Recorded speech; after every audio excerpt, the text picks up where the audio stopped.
दोस्तों, भारत के लिए एक बहुत बड़ी और अच्छी खबर आ रही है। भारत का पुराना दोस्त अब भारत के नए दुश्मन को सबक सिखाने के लिए मैदान में उतर चुका है और अब ऐसा लग रहा है कि बांग्लादेश का नया बना हुआ प्रधानमंत्री मोहम्मद यूनुस का अब तक जो हनीमून पीरियड चल रहा था वो खत्म होने वाला है और यूनुस की अक्ल ठिकाने लगने वाली है। बांग्लादेश के जो कट्टरपंथी और कंगलू लोग सोशल मीडिया पर इतना फुदक कर भारत और भारत के लोगों के बारे में उल्टा सीधा बोल रहे हैं, उनको अब पता चलने वाला है कि वो भी पाकिस्तान के तरह ही कंगाल हो चुके हैं और भारत से पंगा लेना उनके लिए कितनी बड़ी भूल थी।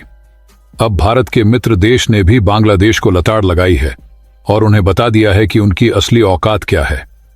दोस्तों, आगे बढ़ने से पहले कमेंट में बांग्लादेश लिखकर वीडियो को लाइक और चैनल को सब्सक्राइब करके इन कांगलुओं को उनकी औकात जरूर दिखाएं। दरअसल भारतीय बिजनेस समूह अडानी ग्रुप के बाद अब रूस ने भी बांग्लादेश से रूपपुर न्यूक्लियर पावर प्लांट के लिए कर्ज पर बकाया और वर्तमान ब्याज के रूप में $730 मिलियन का भुगतान करने की मांग की है। रूसी अधिकारियों ने बांग्लादेश की अंतरिम सरकार को भेजे पत्र में कहा है कि इस राशि को 15 सितंबर से पहले चुकाया जाए।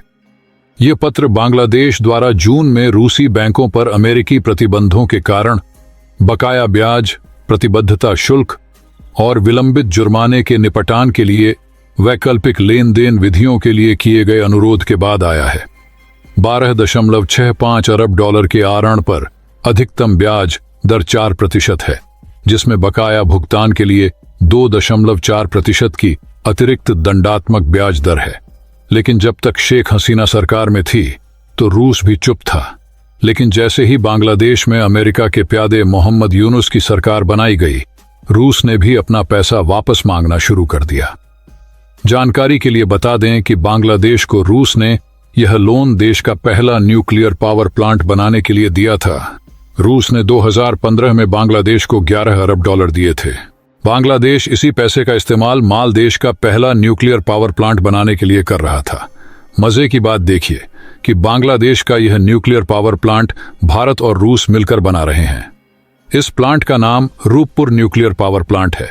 शेख हसीना के तख्ता पलट से कुछ समय पहले ही रूस ने इस पावर प्लांट के लिए यूरेनियम की पहली खेप भी भेज दी थी।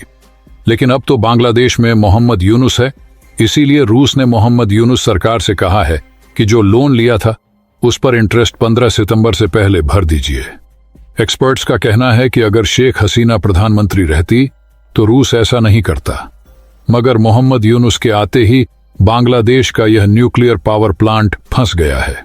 रूस ने इसके साथ ही एक ऐसी मांग बांग्लादेश के आगे रख दी है कि बांग्लादेश को पैसा चुकाने में काफी मुसीबतों का सामना करना पड़ सकता है। रूस ने बांग्लादेश से डॉलर या युआन में पैसा मांगा है।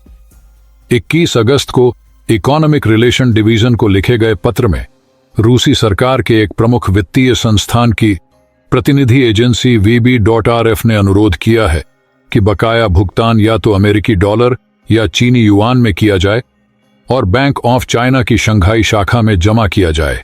हालांकि चूंकि 15 सितंबर की भुगतान की अंतिम तिथि रविवार को है और 16 और 17 सितंबर चीन में गैर व्यावसायिक दिन है, इसीलिए भुगतान की सबसे प्रारंभिक संभावित तिथि 18 सितंबर होगी। बांग्लादेश में विदेशी निवेश भी घटा है। आर्थिक संकट और राजनीतिक अस्थिरता बांग्लादेश में विदेशी निवेश और व्यापार को सीधे प्रभावित कर रही है। ऐतिहासिक रूप से एक आशाजनक निवेश गंतव्य के रूप में देखा जाने वाला बांग्लादेश अब तंग तरलता की स्थिति, बढ़ती ब्याज दरों और निजी क्षेत्र के ऋणात्मक विकास की चुनौतियों से जूझ रहा है। बांग्लादेश ने 42 देशों के साथ 31 द्विपक्षीय निवेश संधियां और दोहरे कराधान से बचाव के समझौते किए हैं। हालांकि देश में चल रही उथल पुथल ने इन समझौतों के भविष्य और विदेशी निवेश की स्थिरता के बारे में चिंताएं बढ़ा दी हैं। कपड़ा क्षेत्र, जो FDI का एक महत्वपूर्ण प्राप्तकर्ता है, ने 2022 में $1.2 अरब का निवेश आकर्षित किया, जिसमें अमेरिका और UK प्रमुख योगदानकर्ता थे। रूस ने कर्ज की समय सीमा बढ़ाने की मांग भी खारिज की।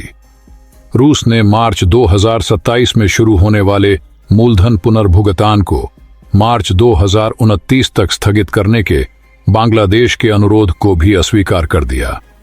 मंत्रालय के अधिकारियों के अनुसार शुरुआत में रूस ने विस्तार पर सहमति व्यक्त की थी। अधिकारियों ने TBS को बताया कि ब्याज भुगतान के लिए धन तैयार होने के बावजूद बांग्लादेश रूसी बैंकों पर अमेरिकी प्रतिबंधों के कारण भुगतान चैनल और मुद्रा के मुद्दों के कारण भुगतान हस्तांतरित नहीं कर सका।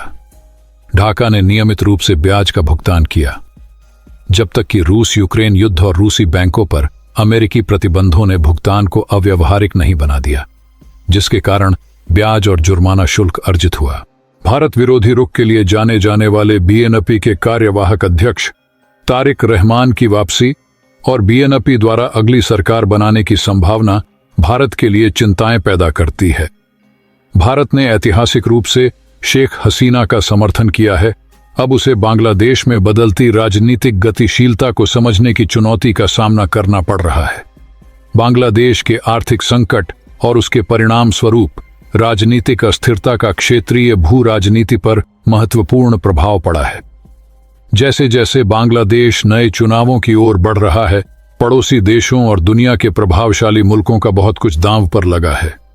भारत के हित विशेष रूप से जोखिम में हैं और आने वाले महीने यह निर्धारित करने में महत्वपूर्ण होंगे कि ये भू राजनीतिक चुनौतियां कैसे सामने आती हैं।